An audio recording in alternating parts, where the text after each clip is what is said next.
In a remote village, there lived a skilled blacksmith named Takeshi. He was known far and wide for forging the finest blades, but what set him apart was his ability to turn even the most ordinary knife into a work of art. One day, a traveler arrived at Takeshi's workshop, seeking not a weapon, but a lesson. The traveler asked, "Can you teach me the art of forging blades, Takeshi?" Takeshi agreed, but made an unusual request. He handed the traveler a small, rusty knife and said, "Before I can teach you to create, you must learn to restore." The traveler was puzzled, but agreed to the challenge. He spent days painstakingly removing the rust, polishing the blade, and sharpening it until it gleamed. The blade, once nearly forgotten, was now a thing of beauty. With the knife restored, Takeshi began the lessons. He showed the traveler how to heat the metal, shape it with precision, and infuse it with strength.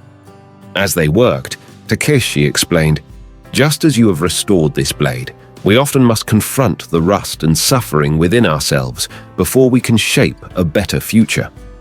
The traveler learned not only the art of forging blades, but also a deeper lesson. Takeshi said, "Suffering is like the rust on this blade.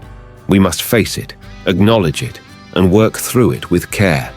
Only then can we transform our pain into strength and create a life of true beauty." The blade of suffering imparts a life lesson about acknowledging and transforming suffering.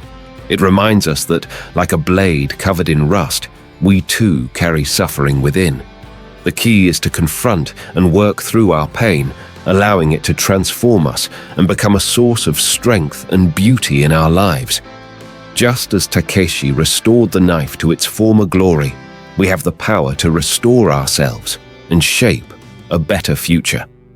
Thanks for watching. If you enjoyed this video, please hit that subscribe button and turn on notifications for more great content. Your support is appreciated.